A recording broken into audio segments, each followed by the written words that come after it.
A Build Hatch developed production. Hello, I'm Aaron Kyle and welcome to another episode of Build Hatch. On this week's episode of Build Hatch, I had the opportunity to sit down with Kain Bliss from Greenbuild Constructions. This week's episode is a beauty and covers a lot of ground. I really enjoyed this chat with Kane as we talk about a lot of things in construction land. Kane is a young builder doing great things in residential construction and has built some impressive holiday houses in the beautiful Port Stephens region of New South Wales. As I said, we covered a lot of ground, and I particularly enjoyed hearing Kane go from working things out early on in his career, trying to find out what works, where he belongs, then putting all the pieces together and getting on with the journey, trying different things, learning valued lessons and striving for continuous improvement along the way. This week's a ripper, so let's get into it. Kain Bliss from Greenbuild, welcome to Build Hatch. Thank you. Okay, Kane, so your business is called Greenbuild and we're recording this in the Newcastle, Hunter Valley area, and your business predominantly works in Newcastle, the Hunter Valley and the Port Stephens region. So where does the name Greenbuild come about? When we initially started, we were working with a couple of systems that were probably a little bit more innovative. It was with CSR Hebel, so using Hebel walling systems. And we came up with a system. When I say we, my dad and I were working together, and he kind of initially started with a system called Safe Load Wall Systems. So it was basically a Hebel aerated concrete panel, but it was structural. So it was CSR had this panel and they didn't really have any way to market it, or they didn't have a full system for it in the residential market. He was trying to sort of get that off the ground with other builders and trying to work with existing conventional or compete with conventional building methods like brickwork and that sort of thing. There was a bit of resistance in the market. Yeah, he ended up sort of going down the path and saying, well, why don't we start our own building company to I was pretty much fresh out of school. He said, why don't we start our own building company and try and get this thing off the ground. So we initially were called Green Star Homes, off the sort of riding off the back of Green Star accreditations and that sort of stuff. It was a good name in the industry. And so this is, I'm guessing, sort of the last 10, 15 years where it was starting to really ramp up in Australia with the passive housing, and there was this widespread adoption of being able to build sustainably. Yeah, absolutely. We sort of saw it as a market for the future, and I didn't really have a lot of, I suppose, too much thought in it at the time. I came out of school and I didn't really know what I wanted to do, and I knew I was interested in building and construction, but I wasn't quite sure exactly what field I would go into. Okay, Kane. So we always like to find out how a guest got into building and construction and take it all the way back to the beginning. So what was your childhood like growing up? Like, did you grow up in this area? Yeah, I grew up in Nelson Bay, Port Stephens area, and went to school in the Hunter Valley over sort of Maitland Way, and then eventually went down to Sydney to boarding school. Growing up, I guess, when I was sort of coming into my teenage years, I started wanting to go out on job sites and that sort of stuff. My dad and mum are both had a plumbing business, and I wanted to jump into getting experience on site. So I was going out on jobs at sort of 12, 13, doing a few days here and there in school holidays. So you're always working in the industry from an early age? Yeah, I guess so. At a bit of a sort of amateur level, I wasn't really doing anything too serious, just a bit of general labouring and that sort of stuff, and just trying to get a bit of experience out there and see what it was like. And I think I always wanted to be a carpenter, but I wasn't quite sure exactly what I really wanted to do specifically. And then working and being exposed to the construction industry, I kind of felt like it was just a road that would be fitting, taking sort of the same sort of steps that my parents went down. There wasn't anything else that really appealed to me at the time. And when you sort of come out of school, it's a bit daunting not knowing what you want to go into. So you sort of just do something for the sake of it. And that something was just construction for me. So I went in, started working in the family business and in the plumbing side of things. I did a drafting course at TAFE when I was 18, and that sort of was something that my dad probably pushed me into. He was looking for some draftees to jump in and do plumbing drafting and that sort of thing. So I did that, and that's probably actually been one of the best things I've ever done for my ultimate career in ultimately my career in construction and having a building company, because it allowed me to really understand the projects really from a quite an intricate level of detail, and also be able to utilise that skill and experience in many different areas on site. You kind of wouldn't think that a carpenter would need to be able to operate CAD or anything like that, but it just allows me to understand a lot more, a high level of detail on site. So it's been really good. Yeah, look, shout out to all the draftees out there. I love the draftees because those guys are in the engine room, whether they're working for a large engineering consultancy firm or they're working for an architectural firm. These guys are the ones that are drawing the nuts and bolts, and sometimes they don't often get the credit and the limelight that comes with these awards or common recognition of a job. But there's all these guys behind the scenes, like those guys. They're the ones that are driving the projects and putting the details together. So it's a really good learning base to come from. And I think some of the best engineers I've ever worked with in the past have come from that drafting background, where they've been right in that engine room and getting that decent exposure. Absolutely. Typically, some of the plans that come out may be lacking a little bit of detail, but that's not at the fault of the architect or the designer. I think sometimes when clients, or when designers are working to a price point with clients and they're trying to be competitive in the design field, they have to sort of quote to a level. They can't go into super detail and have the luxury of providing intricate details at every level of the build. So there's always a level of, I suppose, detail to be figured out by the builder. Some, depending on the plans or the design or the architect, some jobs have a lot more detail to be worked out on site than others. And that's probably where I found that it really helped me having that drafting background, because I could take the CAD plans from the designer and then try and fill in the blanks of anything that we needed, but still do it in the office environment rather than trying to figure it out on site and run into problems. Okay, so you're working with your old man and working sort of with the plumbing side of things.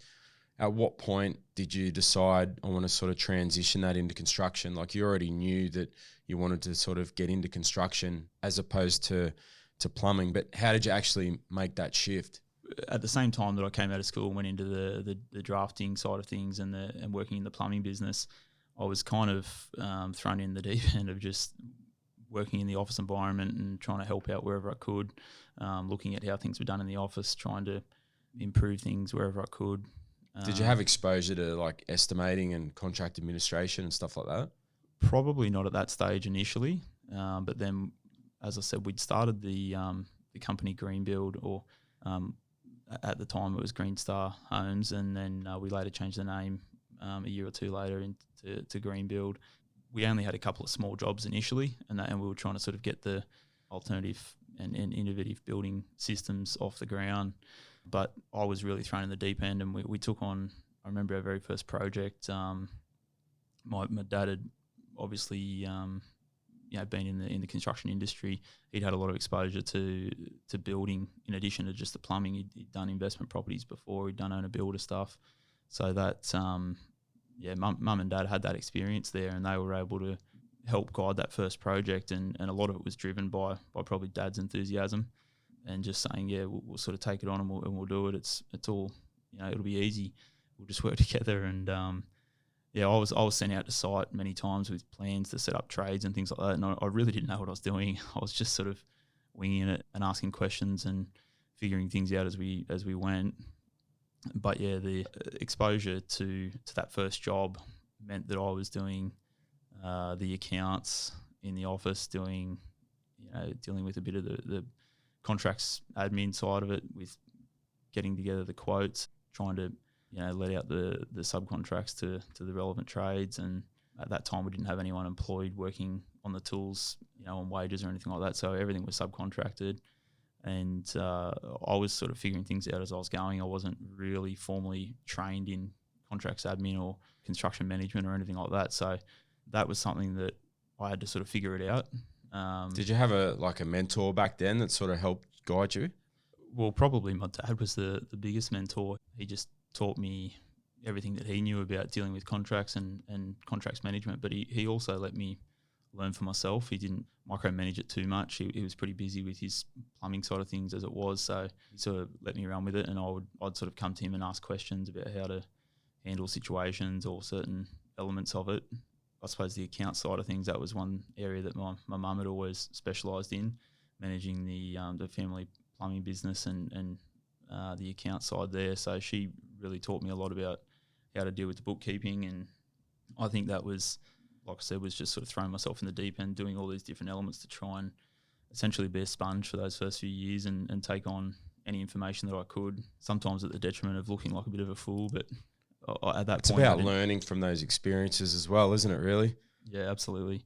I wasn't really too concerned with looking like a fool or anything like that with other trades, because at that time I was so focused on just trying to get the business, make it successful, and I just did whatever it sort of took, and asked some of the hard questions that were probably a little bit embarrassing, that things that most guys might look at and say, you should know this, you're the builder sort of thing. But yeah, and I think that was just the initial sort of thrown in the deep end, sink or swim sort of thing.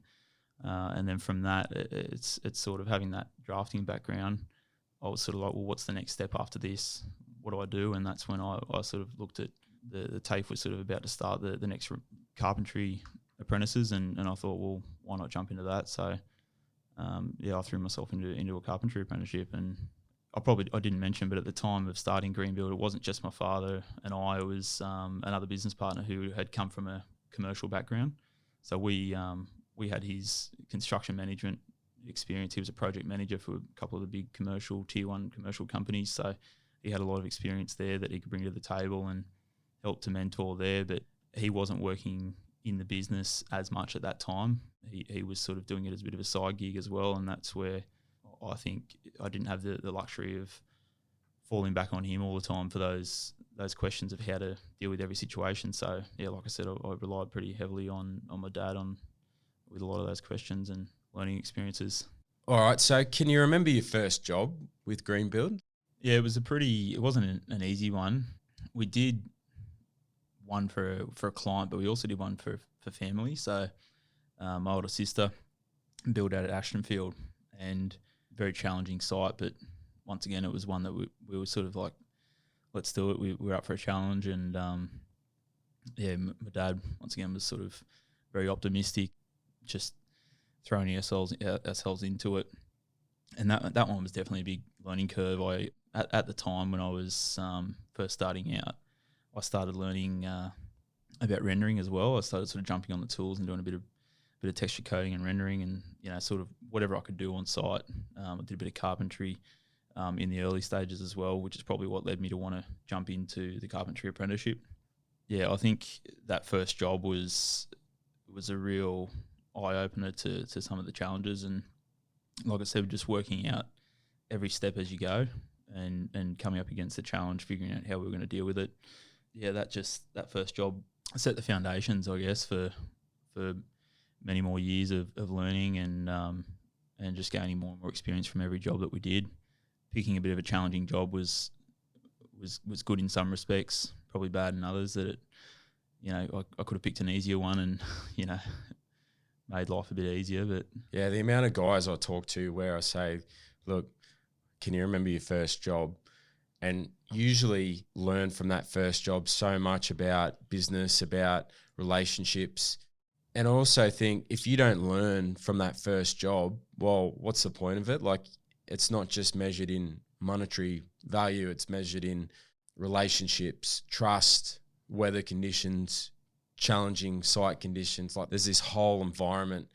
If you can learn from that first job, that'll put you in a great position moving forward and apply those lessons from that one to the next one, and then keep going all the way. Yep, definitely.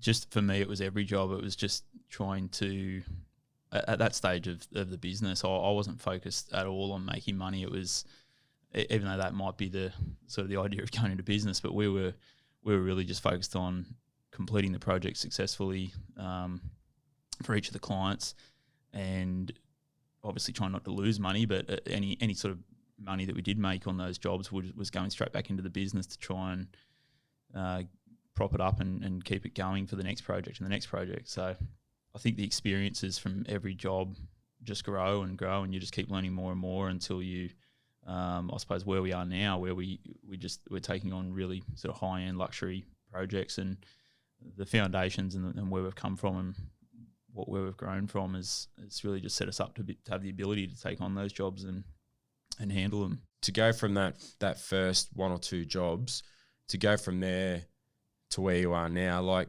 if I'm driving past Port Stephens and I see this big project, the Ridge, and we'll talk about that shortly. When I see this place, a multi-million-dollar home in an incredible premier holiday destination on the New South Wales coast, how do you get there? If you're a builder and you're starting out, or you've just taken your first one or two jobs, how do I get there? What's the process and the journey like to get there? How do you do it? Well, I think I took a lot of my motivation and business optimism from my parents. Particularly, I know my dad always had an attitude of, you take on the work and then you figure out later how you're going to do it, how you're going to handle it. And that was one thing that I took with myself when I was younger, and I had that same sort of optimism and motivation to just take on whatever I could, whatever came our way. We'd never back down from it. We'd take on everything, and nothing was too big or too small, and we'd get the work. Once we had it, then we'd figure out how to execute it, how to build it, how to. And did you estimate in-house and do everything fixed price? Yeah, we've never really done cost plus other than the odd family project, which is less risky when you're sort of dealing with family, I guess, depending on the family dynamic. But depends on your family. Yeah. But for us, we're sort of a very trusting family in each other and pretty open dialogue with each other. So that was a way to be able to do projects between each other, help each other out. My brother's also a plumber, so he worked in with the family plumbing business and ended up starting his own business. So he was working on our projects and helping us, and it was just a good way of helping each other out, really. And what about work? Like back then, did you take on more work, or did you grow, or did you resist the urge to grow and just stick to a couple of jobs a year? Like how did you do it? There was definitely an urge to grow. I was way more optimistic than, looking back now, I remember saying I want to grow this business to be doing 100 homes a year and things like that. And then in later years I learned that growing big and turning your business into essentially a project home company where you're pumping out multiple homes all the time, I realised that you can't scale a business like that without sacrificing quality. And that's why I made a decision at a certain point that I wasn't going to try and become a project home business and try and take on more than I could handle. I would rather focus on quality and still find that happy medium of being able to do sort of 10 to 15 homes a year, but kind of the mid to higher end homes where we can build the team and the I suppose the business overheads around having supervision and project management and in-house estimating and contracts admin and that sort of thing, and have it all facilitate a sort of middle of the road, I guess, size of business where we weren't just doing 1 or 2 homes a year, but we're not trying to do 100 homes a year.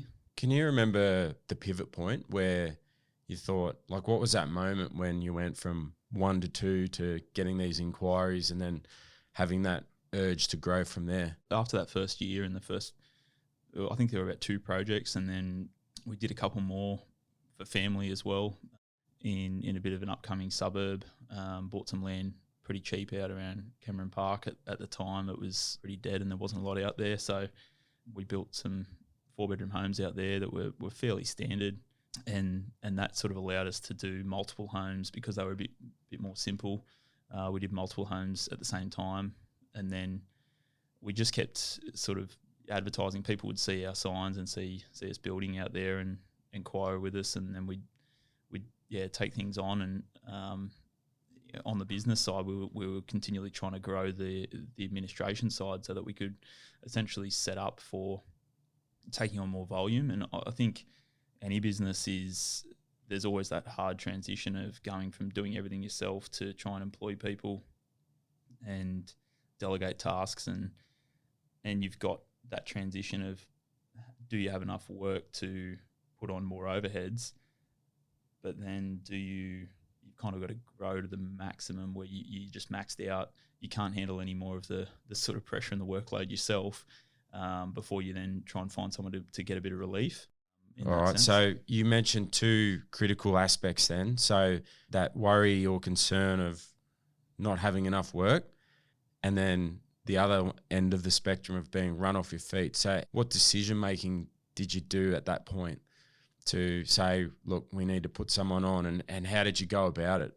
Probably off the back of that business motivation and optimism that my dad had. I probably was a bit young and eager, and we probably balanced each other out pretty well because he was a little bit more reserved in business. And old bull, young bull, exactly. And I was probably a bit bullish in trying to say, let's expand, let's get a new office, let's move, let's ramp up.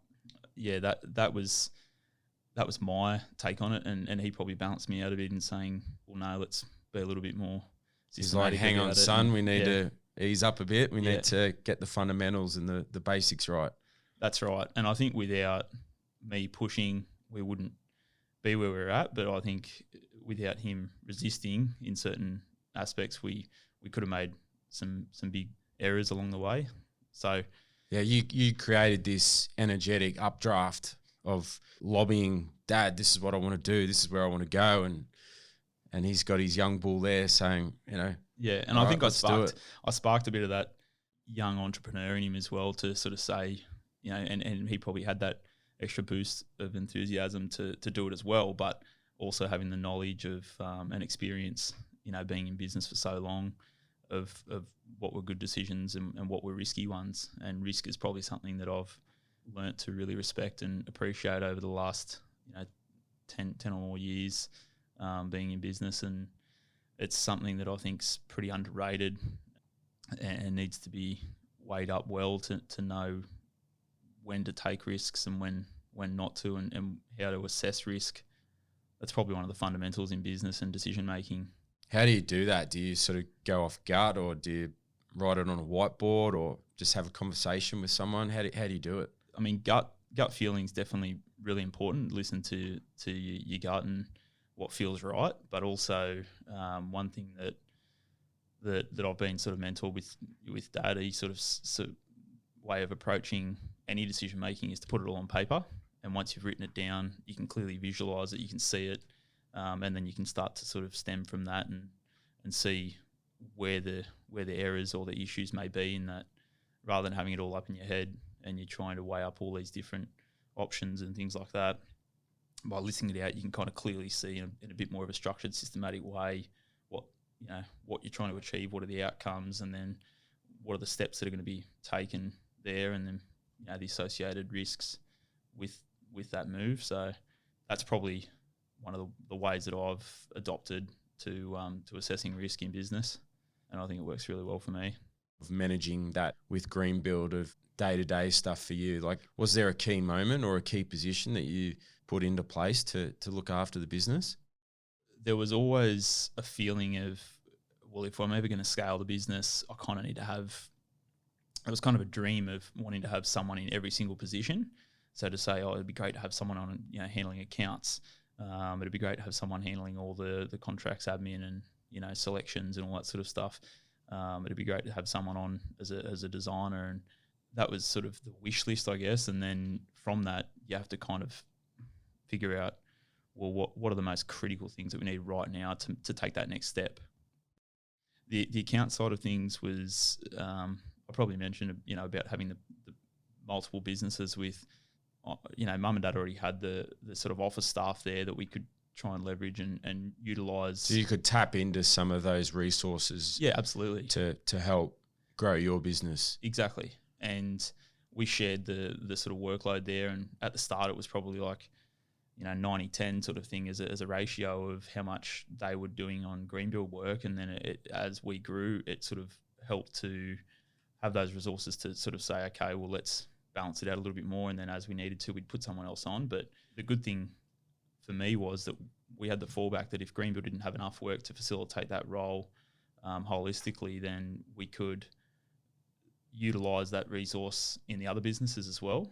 So it was multi-skilling and being able to fluctuate between the businesses so that the overheads weren't 100% on Greenbuild. That decision of then putting on, or the first role that I put on that was dedicated for Greenbuild full time was an estimator role. Was putting someone into an estimator position where they could wear a few different hats and not just do estimating, but do some contracts management, lead all the purchase orders, that sort of thing, help out with selections, and then generally just help out with, they were kind of like, I suppose, my go-to person that would bounce ideas off each other to say, well, what can we do to improve the business? So business development type things, which I suppose in any business you've got working in the business and then you've got working on the business, and trying to find the time to work on the business is always really hard because you find yourself just constantly chasing your tail with trying to work in it and get the work done. Having that extra resource there, it gave me a bit more time to, because they weren't just working in the business, they were sort of had a bit more time on their hands to say, well, let's work on the business together and start looking at the elements that need to be improved and what can we do better. Yeah, look, you said something important there, and that was about that time and the commitment. And the people I work with, I say it all the time, you need to block it out in your calendar or commit to a regular day where we can get together, go over things. Otherwise, if you don't do that, you just find an excuse to not do it, or you find something else that gets in the way. It just happens. So unless you physically and mentally commit to blocking that day out, or book, it could be a meeting at a certain location or around a golf in the afternoon or something, followed by a few beers around the table, something to just lock it in and commit to it.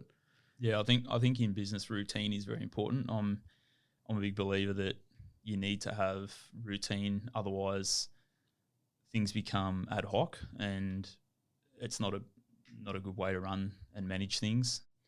Yeah, you're always going to have a to-do list. You're always going to have things that need to be done and dealt with. But if you don't make the time to work on your business, you're never going to get out of that rut of just chasing your tail. When I was younger, I was so motivated and doing whatever I needed to do to try and work on the business to find extra time. So I was trying, coming in really early. I probably got that from my dad. He whether this is healthy or not healthy, but waking up quite early in the mornings, sometimes 2-3 a.m. and just can't sleep because something's on his mind. So he'd go to the office. And at that time, when we first started, the office was located on the family property, so it was pretty easy for him to sort of duck down to work. But I kind of adopted that as well, and waking up and feeling motivated where you got no distractions. You're in the office sort of 4 a.m., 5 a.m. and able to get through those first few hours before any staff come in or anything like that, or the phone starts ringing, and you're able to actually focus on some of the things that you'd like to work on instead of working on in the sort of daily grind of instead business. Of being reactive, you're actually committing to that time of preempting and preparing and doing that time under controlled conditions, as opposed to as the day goes on, there's just more and more influences that affect your ability to control those situations. Yeah, absolutely. I feel that in the construction industry, it's almost like your daily makeup of tasks is almost just putting out spot fires. You sort of can plan as much as you want and set jobs up and everything, but things are always coming up that you've got to try and deal with, and you rarely find the time to do half of the things that you sort of probably put on the to-do list for that day anyway. So leaving and blocking out time for dealing with those spot fires is probably one of the most important things, and then finding the time to work on the other business improvements outside of that. So sometimes starting early or working back late, working weekends. That was sort of my go-to when I was younger. It was just whenever I had free time, I was so motivated to just go and do whatever I needed to do to work on the business and try and improve it, because I just had such a clear vision of where I wanted to take my business and my life, and sort of set myself up for a future family, and be in a position where I sort of have the luxury of being able to go to the family events and that sort of stuff without being relied upon for the day-to-day activities of the business, and to a certain degree get it to be able to manage itself passively. And as much as that's a bit of a dream, I think it's never going to be 100%. I think any business, if you're not in it and you're not invested in it, you're not there on a day-to-day basis, then you can't keep the wheels on track, So on that, what does Kane like to do outside of work when you're not working on your business? It's a bit hard, because when I was younger, like I said, I was so into the business that there was a part of me that sort of forgot how to take time for myself. But for the most part, I played sport when I was younger. I'm pretty into sport, and I played touch footy. That's something I love. Very passionate about that. When I was younger, I'd do all sorts of water sports and whatever else, surfing and going fishing and spearfishing, that sort of stuff. But then now I've got a young family, so my sort of extracurricular activities have changed to doing family activities. And I think it's good to have an outlet, good to have something that you can fall back on and get away from business and clear the head. As things progress, you find less and less time for those things, and like I said, the attention changes to your family once you start to have kids and that sort of thing. So what about Greenbuild today? Like, how many employees do you have, and like, what are some key roles within your company? We sort of ramped back a little bit when COVID hit early this year. So I suppose reduced some of those overheads and everything. So that was a strategic move, preventative move, as opposed to being forced to do it. That's just part of being proactive. Trying to be proactive, yeah. We had a couple of jobs fall through when COVID hit, so I was just a bit wary about keeping on a bigger workforce and then having issues with cash flow. And I think we've got roughly 20 staff. That's mixed between office admin and site guys, project managers, supervisors. So that size for us seems to work well, but coming into the back end of this year, things are starting to look a lot more positive in terms of the industry. Like there's quite a bit of work on at the moment, and straight after sort of COVID initially hit and we lost a lot of work, we started to gain a lot more work as well, but that sometimes takes anywhere from 6 to 12 months to translate into work on the ground.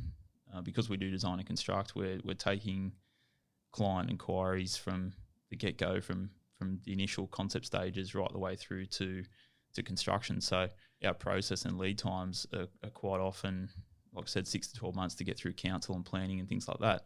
We do get jobs come through where we've got other clients that have had their plans designed with an architect or a designer, and they're ready to go. They're through council, and that's where we'll take them on, and we're able to start them a lot quicker within a few months.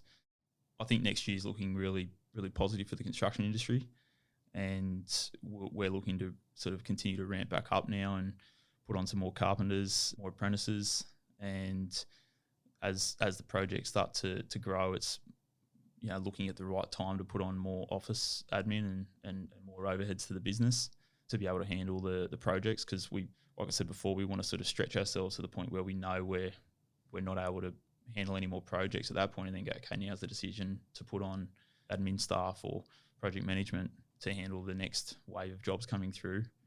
That's sort of the next step for us early next year, is to put on some more project management staff and site managers. Here's a challenging question for you that I get asked all the time. How do you work out or calculate the amount of carpenters or boots on the ground in terms of your framing, fit out and construction? How do you measure that? How do you determine whether X amount is sufficient or too much? How do you actually work that out other than experience? Yeah. I think my approach to business is try to be as systematic as you can, try to be process driven, try not to have ad hoc processes and rely on gut feel and reactive to things. And that's where I look at trying to put in place spreadsheets or whatever it may be to try and forecast and look at the workload. But one method I think I've adopted right from the start was I looked at how project builders were operating with the way that they compartmentalise their builds. They essentially bring everything back to cost centres, back to purchase orders that relate to cost centres and financial management. So everything has a cost code, and then they link those to their stages of their builds, and they're able to track their financials against the different claim stages. They know what their forecast costs are, their estimated costs. They know what their actual costs to date are, as well as their cost to complete. So at any point in time, you can take a snapshot of your business and see where you're at right now and where you're going and where you're going to land in the future. For me, what I took from that was, well, if we can do the same sort of thing and apply that to a custom home builder, where you compartmentalise each of those stages from, I suppose, your foundation stage through to then get into frame stage, then lock up, then fix out and finishes. If we can break that up and compartmentalise what stages require carpenters, and then purchase order that up so we can see, or work order it up so we can see what the value of that stage is, we can then forecast, looking at our programs and schedules, we can then see roughly where they're landing. We've got some software that, some Gantt chart software that we use, that we can then see across the different projects where we've got clashes and things like that. So we can see where we've got projects all landing at the same time. We say, well, at that stage, we're either going to have to push out the program on one of the jobs and then send one of our crews from one job to the next, or we put on more guys so they run simultaneously, but then you got to make sure you've got the work to keep those crews on.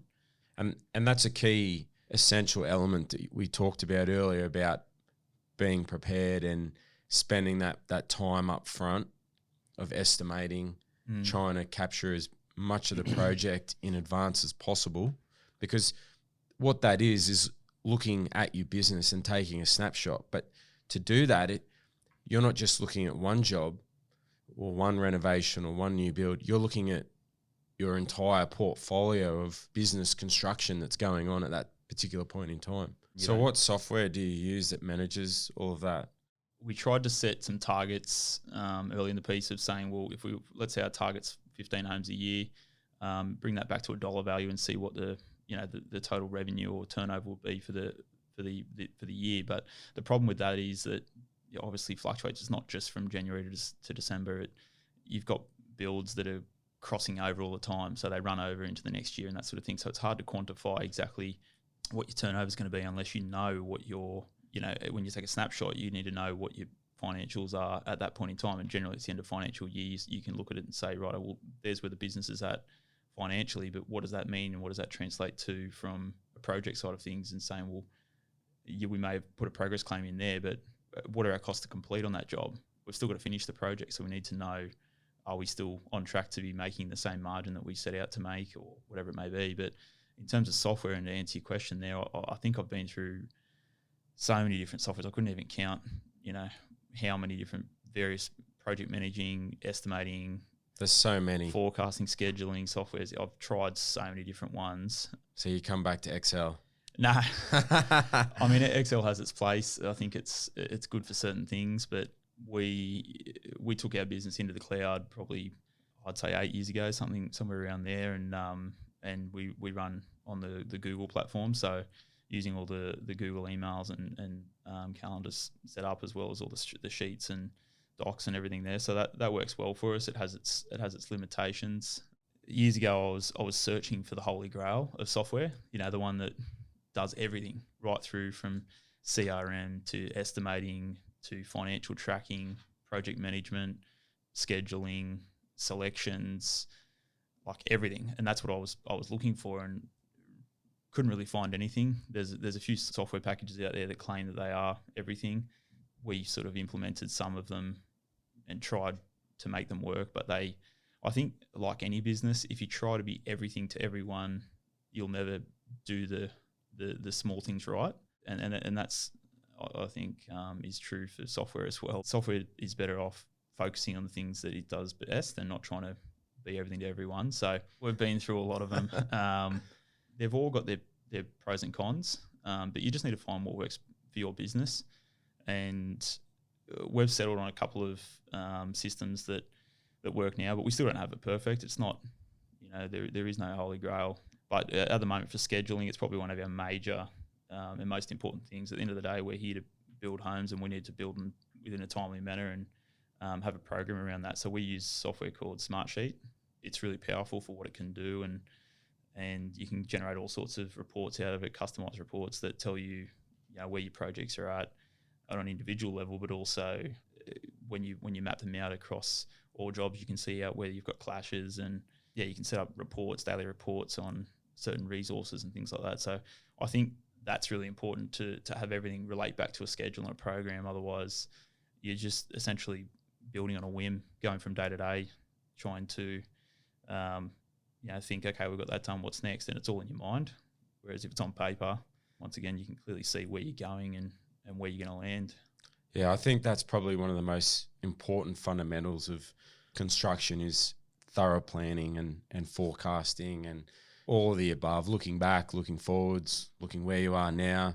So having those resources available, I think at the end of the day, like you said, there is no holy grail as such, but it's just about at least having that energy and effort to look at something and learn from it. Now, you're building the ridge at Nelson Bay, which it's quite a big, significant project. This is a high-end architectural project. There's curved concrete. I've seen it myself. So tell me about the ridge. How did that project come about? Yeah, it's pretty exciting one for us. It's pretty big. We've thrown ourselves into that one as well and sort of said, we can tackle it, we can do it. The client, did they approach you, or did it come about from an architect? Yeah, I think no, it was a client. The client came to us. They'd sort of been speaking to a few other builders. They'd heard about us through Salt. That was probably one of their lead-ins, and they knew that we built that, so they reached out to us and said. So Salt's another landmark architectural project that you guys have done in Port Stephens as well. Yeah, we did the project Salt at Shoal Bay, and that was one that sort of gave us a bit of recognition, and it had a fair bit of exposure. So people were contacting us about that and saying, we love what you did there. We'd like you to look at our project as well. And because we were design and construct, we were able to sort of recreate the elements that they wanted without, I suppose, plagiarising, like for like. So they approached you and said, look, we love what you did on this previous project called Salt. We want you to create an inspired project which has some similar aspects or some things that we like about that job on our home. Well, actually, they actually had a plan done, and I think it went through a couple of different designers because they weren't really quite happy with it. But once we sort of finally, we were actually about to start the job on the ground, and when we got out there and started scratching the surface and finding the rock shelf and what was there, we sort of looked at it and thought, well, the build that's been designed here is kind of going to have its limitations with what we're finding with the foundations and the amount of rock we're going to have to remove and that sort of thing. So we looked at it and we said, well, for the budget that you guys are working to, we can probably try and redesign something. And although it's going to delay the project by probably 3 to 6 months, depending on council, where we think we can recreate something pretty special. And so you had that attractive ability to tweak the design in-house. Absolutely, yeah. I looked at it and I understood why the clients weren't really that 100% happy with their existing design, and I think it just evolved from an initial concept, and they kind of accepted that it was what it was. They'd spent a few years in the making of designing that, and they kind of felt at a crossroad that if they didn't just commit to it and build it, then they were never going to do it. When I looked at it, I said to them, look, I reckon we can redesign something great, and would you be open to it? And they were just really hesitant at the start because they were like, geez, we've come this far. We're finally on the ground, breaking ground, and now you want to put it on hold and delay the job again. But I said, look, just leave it with me for a week or so and let me see if I can come up with a bit of a concept. And I think I worked night and day myself on CAD, just playing around with the layout and seeing what I could come up with, and then threw that across to my architect, and we worked some big hours those next couple of weeks. And I think we had the whole concept designed within 3 weeks and presented it to them sort of within a month after initially pausing work on site. So obviously it wasn't refined at that point, and it wasn't down to construction level, but it was enough to sort of pitch it to them and say, what do you think? So they loved it. And did you do that on your own bat? Like just say, look, leave it with me. We'll spend a bit of time here and see what we can tweak? Yeah, I did. And I wore the cost of that at the time because I knew they were going to fall in love with it.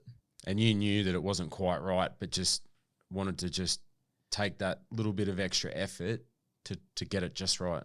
Yeah, I just didn't feel comfortable building something that I wouldn't be happy with. You know, I didn't think it represented us as a builder anyway. And I know that the clients would be happy. Well, I felt that I could, you know, really satisfy what they were initially trying to achieve by redesigning it. And I just felt that if I didn't stop the job and try and pitch the new concept to them, then I'd probably regret it. And I knew it was a risk. I knew that there was a chance they might come back and just say, no, we're not interested. And I've just, you know, wasted 3 or 4 weeks redesigning this this huge build, and it was going to cost me time and money. I knew that the delays were going to cost me as well, because I'd sort of planned and prepared everything for starting that job, and knowing that I had everything forecast ready to go to hit the ground. But we delayed that, put that on hold. I suppose that feeling of, if this was my house, would I be happy building this? And I didn't. It just didn't, like I said, didn't sit right with me. So I thought, well, let's have a crack. And fortunately, they loved it. So it's a mammoth project in Nelson Bay. So is it a holiday home or is it their family home? I think initially they set out for it to be their family home, and I think that ultimately it possibly will be their family home. In the short term, I think they're looking at it to be a holiday rental. They can see the potential of it there. It's in a great location, amazing views, you know, proximity to sort of everything is good. So trying to create a place where people want to come and stay, and they're coming for the home, not for the destination. They're actually able to come and really enjoy the space. So I think that's the intention of it, and it's certainly something we're keeping in mind as we build and as we progress. We still haven't got everything 100% refined, but up until now been dealing with the challenges of the site, which is pretty much all straight coming up off the rock shelf, and some pretty heavy machinery in there demoing the rock. And yeah, it's been a big challenge and a big learning curve for us, but yeah, we're definitely proud of what we've done, and we're really, really excited to finish it off, be able to, you know, have that there showcasing what we're capable of doing. I think it comes back to what you were talking about before with your old man, you know, it's saying we'll figure it out, you know, as we go along, and, you know, taking on a high-end architectural home in a premier destination, and then throw into the mix hard rock into the ground. You know, it's a challenge, but it just comes back to that attitude and that energy, and having the right systems in place. You know, you have the right resources to tackle it and take it head on. I love a challenge. I love to throw myself in the deep end, and it's not without its stresses, that's for sure, but it's a lot more rewarding doing a project like that, where you can stand back and just marvel at it and just go, wow, I can't believe we've created this. And I think at the time you sort of don't really think too much about the challenges. You kind of think about the excitement of being able to produce something that's just, you know, incredible, and that can be well respected by your sort of peers in the industry and that sort of thing. I couldn't agree more. And I think sitting here, getting to know you and talk to you today, I can tell you're a thinker. You like to think about things and think about the processes behind everything that goes on. And for those that are listening to this and want to get into contact with you or reach out to you, what's the best way to get into contact with you? Look, I'd love to say our website, but we had our website launched a few years ago, and then we sort of went and did a redesign, but have never fully relaunched it. We kind of have never really needed to. We've had enough work, I guess, and enough inquiries coming in to not really need a website. But Instagram's probably one of our major portfolio, you know, areas where we can showcase our work, and whether you reach out on Facebook, Instagram, or you know, jump on our website or just even Google us, you know, our details will come up. But yeah, there's many different mediums there. We get quite a lot through Instagram. So yeah, social media is pretty powerful, I think. It is, and we'll throw some photos up as well of the ridge and some other jobs as well, particularly that salt, so people can see as well, and go from there and check you guys out from there. So, Kane from Greenbuild, it's been really nice to sit down and talk to you and get to know you, and we've finally lined up a good time slot for us to catch up, and yeah, it's been really nice and inspiring, and I love how you've come from humble beginnings, and you're definitely the new up and comer and full of energy going into Newcastle, Port Stephens, the whole Hunter Valley area. So yeah, congratulations, and look forward to watching you progress and grow more. Yeah, thanks a lot. Yeah, love listening to the program. I think what you're doing is pretty good too. So able to shed light on the behind the scenes, I guess, of the industry. So appreciate you taking the time to catch up with me. No, look, no dramas, and we're coming up to summer in Australia, and Port Stephens is one of the premier holiday destinations. It's a beautiful coastal area and amazing home. So I often think about people, when they drive past the ridge and they see it and they think, oh, that builder must come from here, or he must have this, or he's this kind of person. But it's not until you get to know people like yourself and take it all the way back to those early beginnings. Your dad's a plumber, your mum's worked in the family business, you had this energy and taken on challenges, and then worked on your business, the late nights, the early mornings. It's all of those little things that add up over the space of 15, 20 years, whatever it might be. They are the key essential ingredients that go into the pot and create this successful business such as Greenbuild. So well done to you. I love hearing these stories, and I love going back to the beginning and then mapping it out and producing it. So it's the most exciting part of my weeks, and I absolutely love it. So thank you, mate. Not a problem at all. Thank you. Well, that was another Build Hatch episode with Kain Bliss from Greenbuild Constructions. What a genuine chat that was, and I encourage you all to check out Greenbuild's Instagram page, as he has already built one standout house in Port Stephens, which is Salt, and he is currently building the Ridge, which is nothing short of extraordinary. As usual, please check out our Instagram page and other socials, where you'll be able to learn more about our guests and some of the features of the work that we talk about. Have a great week, and you'll hear me again on the airwaves next week. Thanks for listening to another episode of Build Hatch. You have experienced a Build Hatch developed production.